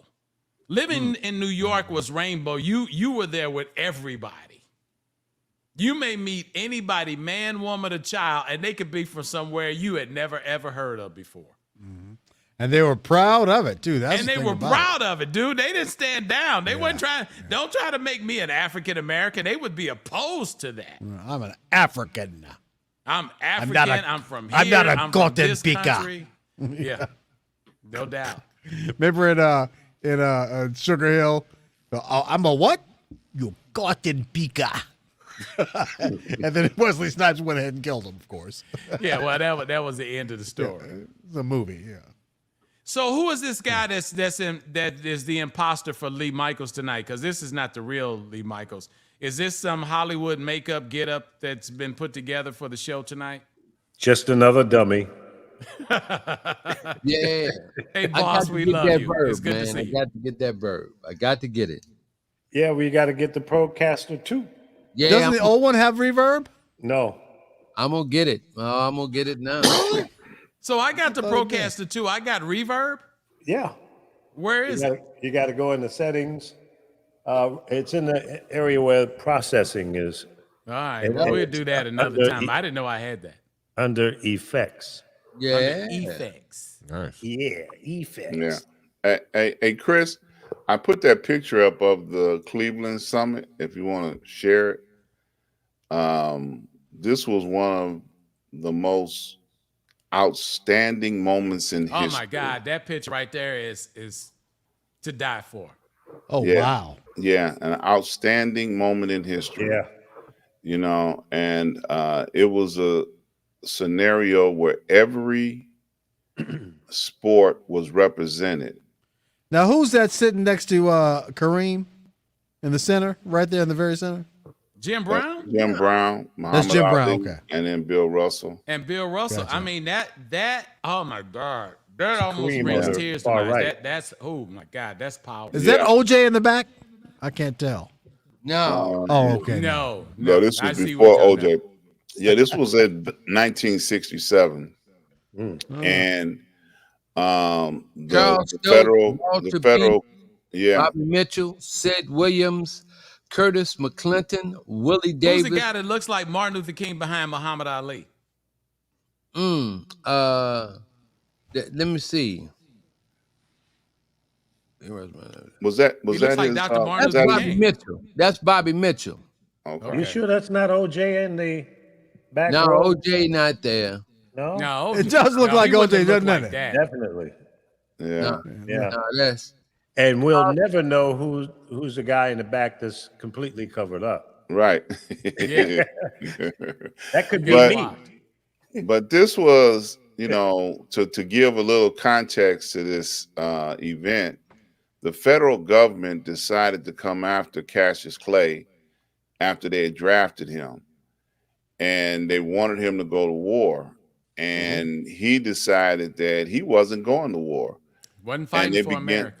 All right. He said, look, them little Vietnamese ain't did nothing to me, you know. Little Vietnamese. Well, that's what he said. And he you said know. that. He said that quote. Yeah, that's what he said. That's funny though. That's funny. You know, and then he committed himself to the Nation of Islam, and he had every right legally, because of religious principle, not to have to go to war. And you know, it were prize fighters in the past like Joe Louis and others that did exhibition tours during their military experiences, but he chose not to do it. And every sport, basketball, football, they all came together because these were all, you know, leaders in the sports community to support Muhammad Ali, you know, soon to be Muhammad Ali, in his effort. You know, so when you mentioned that, Chris, that was one of the highlights of his civil rights movements, because he had many. You know, he also was one of the first blacks to have a co-ed training camp in Texas. Yeah. You know, he was one of the first. He's like, look, I'm not doing no training camps if it can't be black and white working together. Yeah. You know, so that was another one of his highlights. You know, so the man was, you know, outstanding in what he stood for throughout his entire life, you know. And like you said, he's got a record of 11 NBA record championships that has not been broken yet. Will not. Ain't nobody, yeah. Well, somebody in the future might get it, but they ain't got it yet. Yeah. I don't see it coming anytime soon. Me either. Yeah. Speaking of that, I just wanted to, echo what you were saying, Chris. That's a wonderful picture. Thanks for bringing it. Mm-hmm. It's a classic. What do you guys think about LeBron James maybe leaving L.A.? And going to San Francisco? No. That would be cool. No, he's possibly being traded over to what's the guys up north there? Oh shit. Kings? Washington. Bulls? No, state of Washington. Oh, you talking about the Trailblazers? Supersonics? Well, yeah. No, not Supersonics. No. Trailblazers? No. Let me pull it up. Anyway, Canada? I say goodbye. Kick rocks. Bye. Well, you didn't do nothing in LA anyway, so go somewhere else. Yeah, he's always been a mercenary. He's gonna go where they pay him to go. He's trying to break my record in terms of, I did a lot of radio stations. He's trying to do every goddamn team. So one of the things that when we look at the dynasty of LeBron James, and I call his life a dynasty, to go into the NBA out of high school, a very dominant player, very well-spoken, very respected in the game. He has nothing to look back at as something that he did wrong. I think bringing him to Los Angeles was a good move, but it wasn't for the operation of basketball. It was to take him to the next level of his life. At this stage in the game, Lee, I don't know how to answer that question, but I would say if I was LeBron James at this point, I would retire from the Lakers and go on and do the business that he has been created to do. How old is LeBron James? Does anyone know? 60, isn't he? Come on, look at seriously. He looks it. No, I want to say LeBron's in his late 30s. I'm guessing that too. Yeah. Somewhere in his late 30s. I mean, the career that he has in entertainment hasn't even been revealed at this point. LeBron can speak to the future of America in reference to where we're going. One of the segments that I was going to talk about tonight was social media, but I'll let Chris introduce that as the moderator. But once again, he understands today's American, not black American, not white American, but today's youth. And today's youth has put us in a position that you're going to see a paradigm shift in everything that we do. Everything that we've learned as old farts, and that includes you, Buck, is going to be changed. He's 37. He's 37. There you go. Mm-hmm. At this point, it would be stupid for him to be traded. They need to retire him, put his number up in the rafters, and let LeBron go to the next level of what God has given him and the gift that he has. Well, his basis operations are in Los Angeles, which is one of the reasons why he went there in the first place. I mean, especially in motion pictures. For example, if you've seen the movie Fences with Denzel Washington and Viola Davis, that's produced by LeBron James. Yeah. So I did not know that. I just played that for my mom today. Great movie, and produced by LeBron. So LeBron is cranking out great stuff. It'd be stupid to leave LA because everything you got business-wise in LA. I mean, you can stop and play with the Lakers. Just stay in LA. The rumor mill for him, going back to LeBron, is that he wants to do it first and play with his son Bronny if Bronny is drafted in the NBA. So he wants to do a father-son thing. Yeah, he's trying to hold out for that. Right. That's what I've been checking out. So that could be it. I'd love to see it. I just think that LeBron James has got to the point where he's there. I mean, he has reached the mega point of his life. I mean, there's nothing else that LeBron needs to prove. Right. Nothing. Success story in Miami, double success story in Cleveland, and to walk out proudly in Los Angeles. You can't ask for any more than that. I think he needs to get a ring in LA. It would You be think that's because you live in LA? No, I'm not a fan. First of all, I don't. You're not a fan of particularly LeBron James? No, never have been. Nope. He didn't. I don't know. He just did. I don't know. He ain't no Michael Jordan. You Or just dropped Kobe the mic, Bryant. but that's okay. He's LeBron James. What'd you say? Yeah, but I think that a lot of people try to put him in that superstar mode, and he doesn't get there for me. He's not But a he's superstar. already a Lee? superstar. No. He's already a superstar. I see. I lost respect for him when he moved from Cleveland to go down to Miami, and then he came back. To me, he was just jumping ship for his own good, but not for the good of the franchise. Or You the mean team. like you used to do with radio stations, Lee? Yeah, and I frown upon myself for doing that. Really? Yeah. Your pocketbook didn't frown upon it. Well, yeah, but and nor has his. But I'm just saying, if looking back, in knowing what I know today, I probably would have done some things different. But nobody has the opportunities that I had during that time because the industry was different then. Absolutely. You didn't have 5 major owners that owned all the radio stations in America. I wish you had stayed in San Francisco. Man. Well, yeah, but Egmont Sonderling was willing to pay me a lot of money to come back to Chicago. Yeah. But he had a hell of a career in St. Louis. Yeah.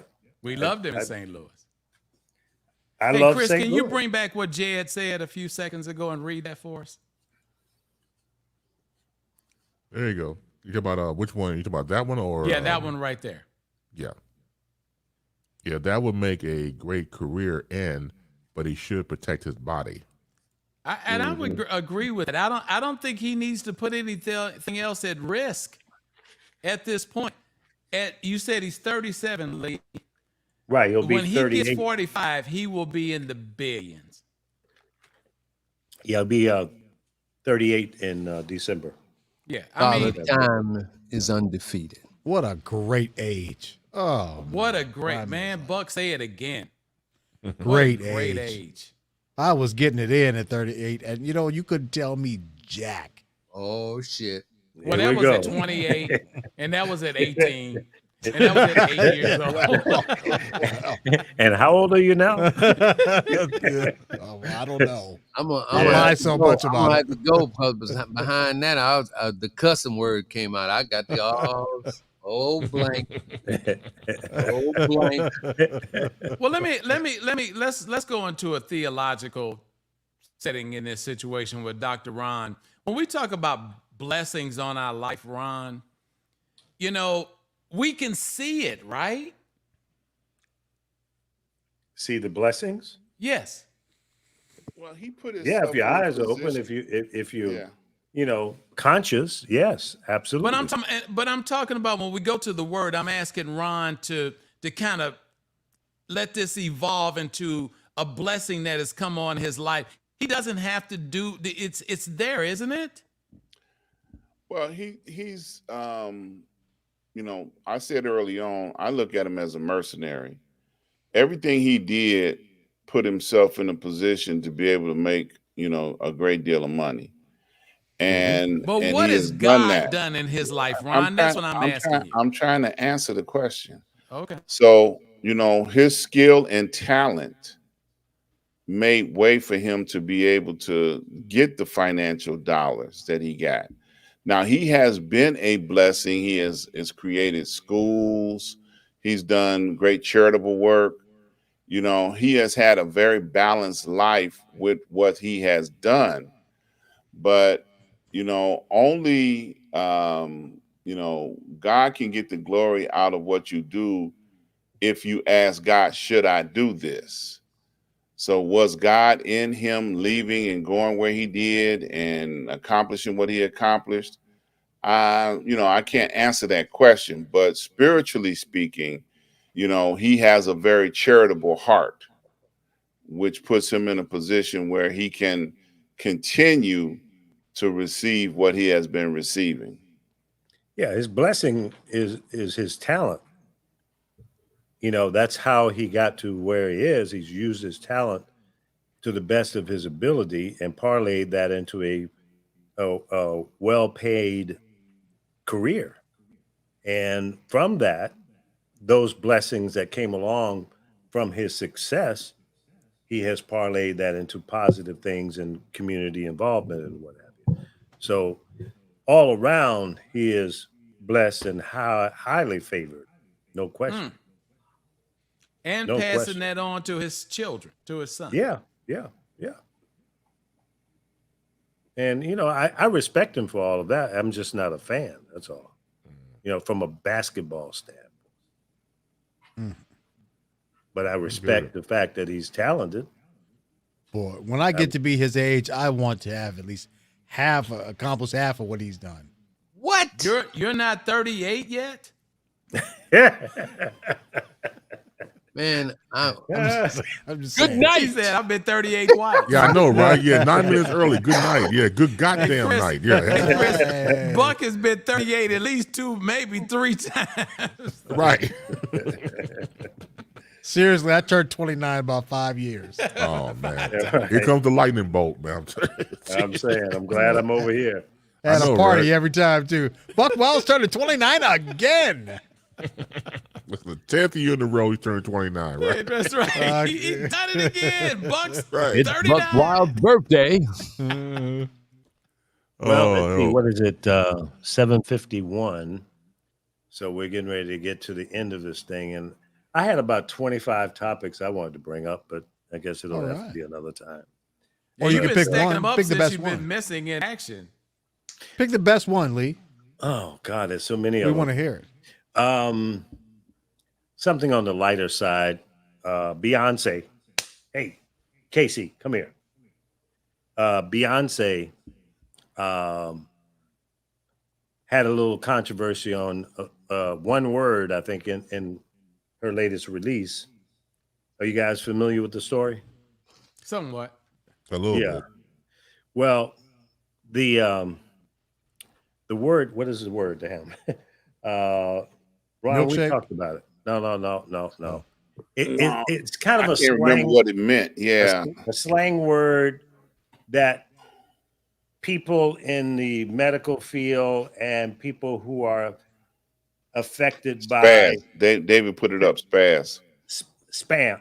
What is it? Spazz. Spazz, yeah. The word spazz. So people have taken offense to that. And you know, she's not using, in the context that she's using it, has nothing to do with people who have this disease. So I'll give her a pass on it. I don't think it's that big of a deal, but she has committed to removing it from her song. But if we can react to that and remove spazz from a song and maybe even from our daily use, you know, I've used it and I've heard other people use it, but What does it I mean? never, you know, well, it's just like sometimes Buck be spazzing. Okay. Now that's You know- several different things that he does. You know, he's multi-talented with Right. foolishness. Right. Well, you know, you're spazzing, you're acting crazy and just going off and Okay. weirding out. I had to check that out because that was deep, you know.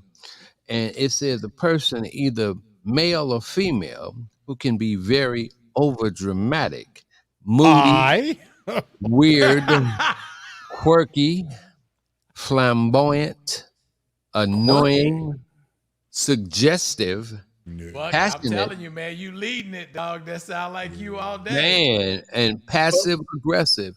So Now this is from the dictionary, right? yeah, No, this is Buck's life story. no, Well, right. that's true. That's why I used him as an example. But none of that in the dictionary talks about cerebral palsy.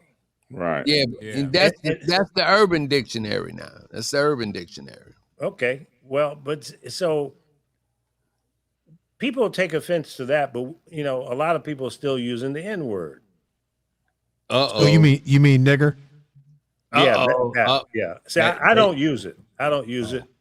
and I don't think we need to use it. There's nothing uplifting about it. And see, I grew up during a time when somebody called you that. It was a fight. It was no endearment in that. It was a fight. It was a fight, yeah. Man, don't you call me that. You call me colored. I mean, I know about that. Yeah, right. So I want to understand why we can be sensitive about certain words and not others. We're sensitive about everything.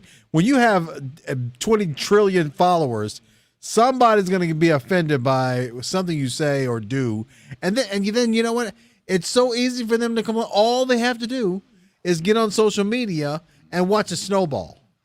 That's the biggest, well, not biggest, but one of the biggest problems with the world, especially Western civilization today, is that the internet has turned everyone into armchair critics, and they can say whatever they want with no repercussions whatsoever, and they can do it anonymously, and they can hurt whoever they want and say stuff that's not even true.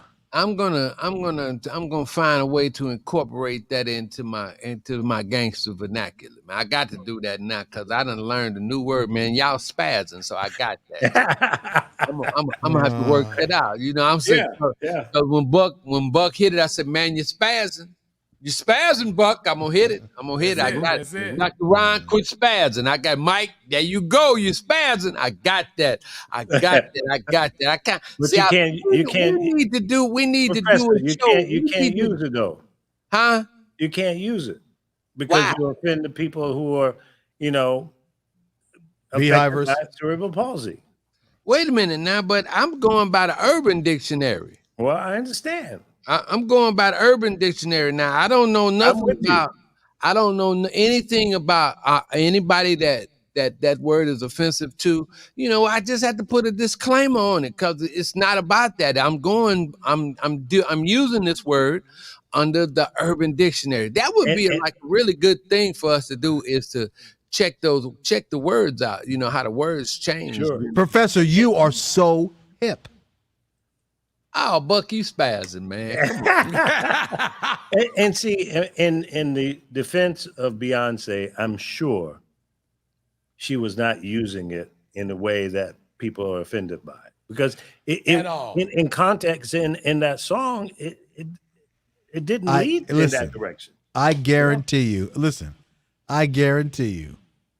that her camp is the one who started that whole thing about the people being offended because she got all this publicity. She got all this free publicity, sold more albums. Yeah, you slick, Buck. You slick. I mean, it could be because anybody.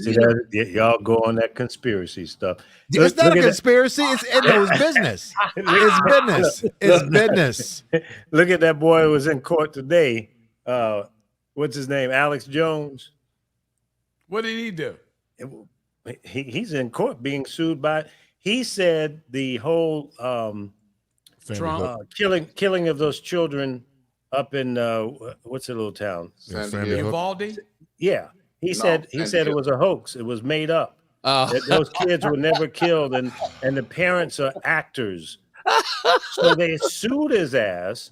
And I think the court awarded like $8 or $10 million. Or $4 million. Was it $4 million? Okay, $4 million to be paid to these the from plaintiff. him.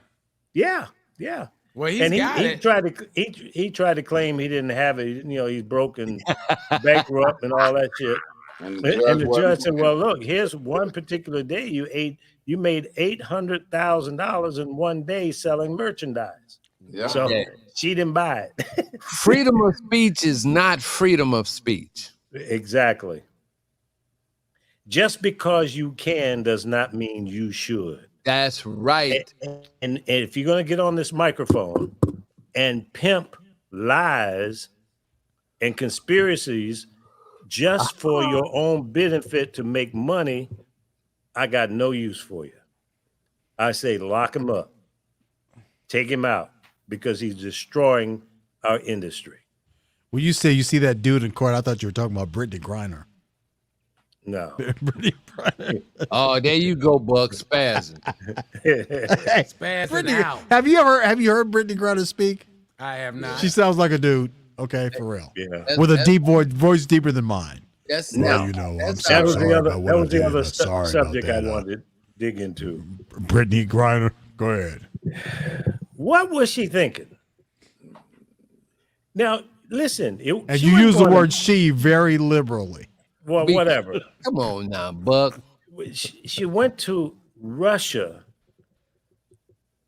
with something that they don't appreciate.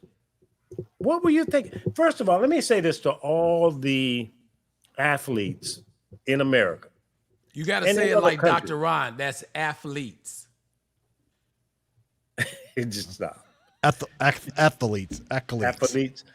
Acolytes. To anybody that wants to play off season in a foreign country, do not go to Russia and places that could hold you hostage. What the hell are you thinking?